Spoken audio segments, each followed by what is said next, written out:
Olá, sejam bem-vindos ao Livros para a Vida. Fiquem agora com O Sobrinho do Mago, capítulo 6. Começam as complicações de tio André. Me solte, berrava Polly. Não estou segurando você, respondia Diggory. Suas cabeças em seguida surgiram do poço, e mais uma vez a luminosa quietude do bosque entre dois mundos os envolveu. Parecia ainda mais cheio de vida, mais cálido e mais tranquilo depois dos destroços deteriorados de Sharn. Se lhes fosse dada a oportunidade, de certo teriam se esquecido de quem eram, de onde vieram, teriam se estendido no chão, deleitando-se meio adormecidos a escutar o crescimento das árvores. Dessa vez, porém, uma coisa os manteve mais acordados do que nunca. Logo que pisaram na relva, descobriram que não se achavam sós. A rainha ou feiticeira tinha viajado com eles, agarrada aos cabelos de Polly. Por isso esta gritava me solte. Isso vinha a provar uma outra coisa sobre os anéis. Tio André nada informara a respeito para Diggory, porque também ignorava o fenômeno. Para mudar de um mundo para outro trazido pelo anel, não era preciso usá-lo ou tocá-lo. Bastava tocar a pessoa que estivesse em contato com ele. O anel funcionava como um ímã. Se você agarrar um alfinete com um ímã, pode puxar outros alfinetes em contato com o primeiro. Mas no bosque, a rainha Jades não era a mesma. Para começar, estava muito mais pálida, tão pálida que mal lhe sobrava alguma beleza. Curvada, parecia ter a respiração opressa, como se o ar local a sufocasse. Já não dava medo às crianças. Solte meu cabelo, esbravejou Polly. Solte logo o cabelo dela, gritou Diggory. Ambos caíram em cima da rainha e livraram os cabelos de Polly em poucos segundos. Estavam agora mais fortes do que ela, que tinha uma expressão de terror nos olhos. Depressa, Diggory, disse Polly. Vamos trocar os anéis e mergulhar no lago que nos leva para casa. Socorro! Socorro! Tenham pena de mim! Suplicou a feiticeira com uma voz fraca, enquanto cambaleava ofegante na direção deles.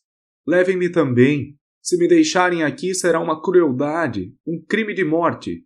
Trata-se de uma razão de Estado, falou Polly com desprezo. A mesma razão pela qual você assassinou aquela gente toda lá no seu mundo. Depressa, Diggory. Colocaram os anéis verdes, mas Diggory disse. Que maçada! O que vamos fazer? Mesmo sem querer, senti uma certa pena da rainha. Não banque o idiota, disse Polly. Aposto 10 contra 1 que ela está fingindo. Venha logo. Os dois pularam no lago. Polly ainda pensou. Que ideia genial ter marcado o lugar. Mal tinha saltado, Diggory sentiu que 2 grandes e gélidos dedos haviam pinçado sua orelha. À medida que afundavam e as confusas formas do nosso mundo começavam a surgir, a garra dos dedos apertava mais. Pelo jeito, a feiticeira estava recuperando as forças. Deu tapas e chutes, mas não adiantou nada. Já se achavam no estúdio de tio André, que lá estava olhando boquiaberto a estranha criatura que Diggory trouxera de além-mundo. E era mesmo de abrir a boca. A feiticeira vencera a languidez do bosque entre 2 mundos. No nosso mundo, com as coisas de sempre ao redor, a rainha era impressionante. Em Sharn já parecera alarmante. Em Londres, era de meter medo. Só agora faziam uma ideia exata do tamanho da mulher. Nem chega a ser humana, pensou Diggory olhando para ela. E devia estar certo, pois se diz que há sangue de gigantes na família real de Sharn. No entanto, a altura da rainha não era nada comparada à sua beleza, impetuosidade e selvageria. Parecia 10 vezes mais cheia de vida do que a grande parte das pessoas que a gente encontra em Londres. Tio André, inclinando a cabeça, esfregando as mãos e abrindo os olhos, parecia um coelho acuado. Melhor, ao lado da feiticeira, mais parecia um camarão, pois apesar de tudo, como Polly observou mais tarde, havia qualquer semelhança entre ela e ele. Qualquer coisa na expressão do rosto. Era o olhar dos bruxos, a marca que Jades não encontrou na face de Diggory. Pelo menos uma vantagem havia em ver os dois reunidos. Não se podia mais ter medo de tio André, assim como não se tem mais medo de minhoca depois de se topar com uma cascavel, ou medo de uma vaca depois de se topar com um touro bravo. Bah, disse Diggory para si mesmo, Feiticeiro ele! Não dá nem para enganar. Ela sim é para valer. Tio André continuava a esfregar as mãos e a curvar a cabeça. Procurava uma coisa bem delicada para dizer, mas a boca estava seca como o chafariz de Charme. Não conseguia falar. Seu experimento com os anéis, como dizia ele, estava sendo um sucesso acima do desejável. Apesar de estar metido em magia há anos, sempre reservara as missões perigosas para outras pessoas. Nada parecido lhe acontecera até então. Jades falou, não muito alto, mas alguma coisa na sua voz fez a sala estremecer. Onde está o feiticeiro que me convocou a este mundo? Minha senhora, arquejou o tio André. É uma honra excelsa, um encantador prazer de acolher. Se ao menos este seu humílimo servo fosse antes avisado de vossa real chegada, Onde está o feiticeiro, idiota? Perguntou Jades. Minha senhora, espero que a senhora tenha perdoado quaisquer liberdades que, porventura, estas crianças levadas tenham tomado diante de tão augusta presença. Posso assegurar-lhe... Você ainda? Disse a rainha numa voz ainda mais aterradora. Com uma passada cruzou a sala, apanhou um punhado do cabelo cinzento de tio André e empurrou a cabeça dele para trás. Examinou-lhe o rosto demoradamente, enquanto o velho piscava os olhos e molhava os lábios o tempo todo. Por fim, soltou-o tão abruptamente que ele rodopiou de encontro à parede. Sei que tipo de feiticeiro você é, disse a rainha com desprezo. Fique firme, animal, e pare de rebolar como se estivesse falando com gente da sua laia. Como aprendeu magia? Sangue real posso jurar que você não tem. Bem, realmente, real no estrito senso da palavra não tenho, voltou a gaguejar tio André.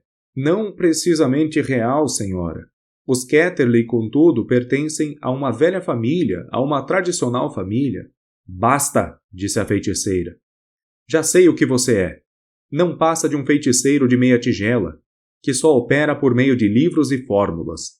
Não há um pingo de magia verdadeira em seu sangue. Gente do seu tipo foi varrida do meu mundo há mais de 1000 anos.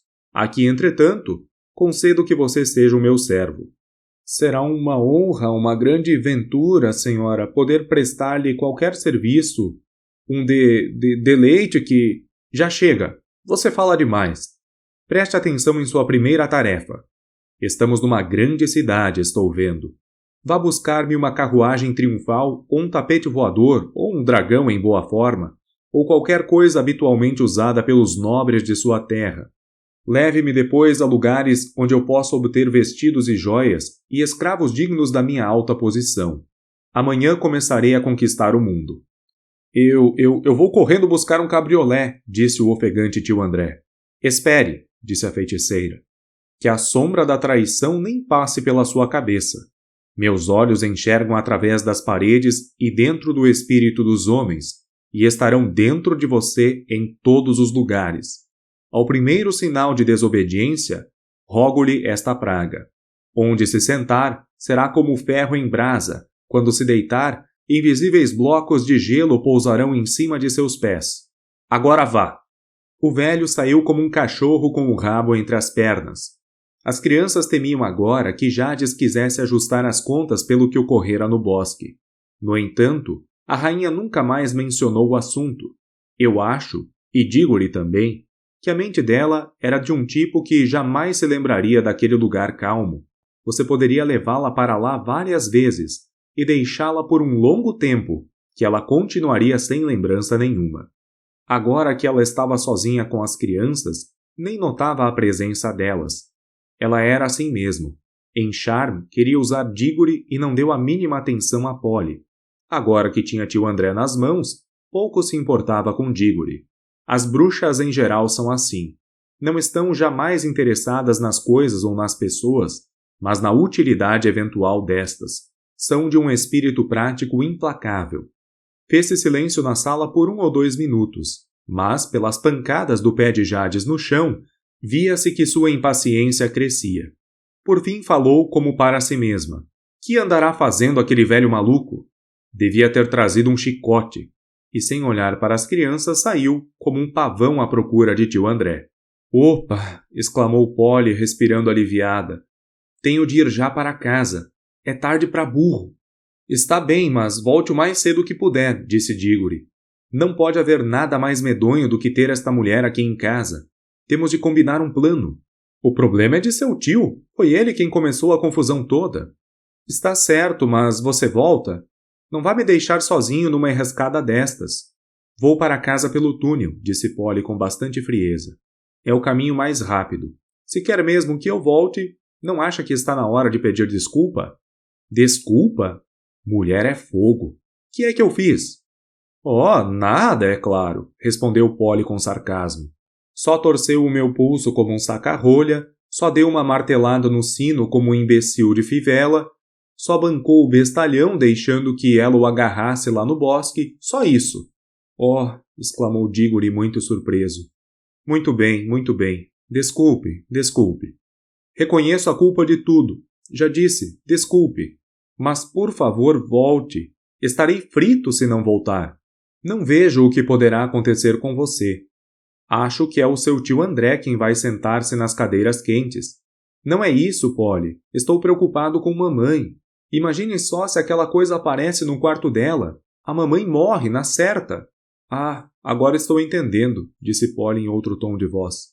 Perfeito. Pazes feitas. Volto se puder. Só que tenho mesmo de ir. E esgueirou-se pelo túnel. O lugar escuro que fora uma aventura poucas horas antes, parecia agora um lugar manso e familiar. Voltemos ao tio André. Seu velho coração ia tuque-tuque-tuque quando ele desceu os degraus do sótão, dando pancadinhas na testa com um lenço. Chegando ao próprio quarto, no andar de baixo, trancou-se. A primeira providência que tomou foi buscar no guarda-roupa uma garrafa e um cálice, mantidos ali fora da vista policialesca da tia Leta. Serviu-se de uma heróica dose da heróica bebida e bebeu de um gole igualmente heróico. Depois respirou profundamente. Palavra, falou para si mesmo. Estou inteiramente... Que coisa louca! Na minha idade! Bebeu de um gole outro cálice de heroísmo e começou a mudar de roupa. Um colarinho muito alto, muito reluzente e muito duro, desses que mantinham o queixo erguido o tempo todo. Um colete branco, todo trabalhado, a corrente do relógio de ouro atravessando de lado a lado. Uma sobrecasaca que ele usava somente em casamentos e enterros, a cartola muito bem escovada. Apanhou uma flor no vaso, colocado ali por tia Leta, prendendo-a à lapela. Procurou um lenço limpo, um lenço excelente, impossível de se encontrar hoje em dia. Deixando cair nele algumas gotas do que se chamava frasco de cheiro, colocou um monóculo de fita preta diante do olho e foi olhar-se no espelho. As crianças são bobas de um jeito, os adultos de outro. Naquele momento, tio André estava começando a ficar boba ao jeito dos adultos. Como a feiticeira não estivesse com ele na mesma sala, já se esquecera do quanto ficara aterrorizado, passando a pensar no quanto ela era deslumbrantemente bonita. Ficou repetindo para si mesmo: que mulher! Que mulher! Que criatura impressionante! Também tratara de esquecer que foram as crianças que trouxeram a criatura impressionante. Sentia-se como se ele próprio, por sua força mágica, tivesse trazido a mulher de um mundo desconhecido. Mirando-se no espelho, disse: André, garoto, você está diabolicamente conservado para a sua idade. Um homem de aparência muito distinta, cavalheiro. Veja você. O tonto do velhote estava de fato começando a imaginar que a feiticeira ficaria apaixonada por ele. Provavelmente os 2 goles ajudavam a sustentar essa opinião e as melhores roupas também. Mas, enfim, sempre fora vaidoso como um pavão. Foi só por isso que se fez feiticeiro. Abriu a porta, desceu as escadas e mandou a empregada procurar um cabriolé. Todo mundo podia ter uma porção de empregadas naquele tempo. Na sala de visitas, como esperava, encontrou tia Leta. Estava ajoelhada, muito entretida em remendar um colchão. Ah, minha irmãzinha querida, disse tio André. Eu, tenho de sair. Só queria que me emprestasse umas 5 libras por aí. Não, meu caro André, respondeu tia Leta com sua voz inflexível, sem erguer os olhos do trabalho. Já disse a você inúmeras vezes que não lhe empresto dinheiro. Por favor, mana, não complique. É de uma importância transcendente. Ficarei numa situação terrivelmente embaraçosa se... André, disse tia Leta fitando-o. Você não tem vergonha de me pedir dinheiro emprestado? Escondia-se toda uma comprida e aborrecida história de gente grande atrás daquelas palavras. Basta você saber o seguinte. Tio André zelava pelos negócios de tia Leta. Como nunca trabalhou e gastava muito com charutos e conhaque, os quais a irmã sempre pagava, conseguiu deixá-la mais pobre do que era 30 anos antes. Minha querida, você não está entendendo. O caso é que eu tenho umas despesas extraordinárias hoje. Sou forçado a levar a passear uma... Levar a passear quem, André? Uma estrangeira que acabou de chegar, da mais alta distinção. Da mais alta asnice. Há 1 hora que a campainha não toca. Nesse momento a porta escancarou-se. Tia Leta virou-se com o maior assombro. Viu ali parada uma imensa mulher, esplendorosamente vestida, de braços nus e olhos chamejantes. Era a feiticeira.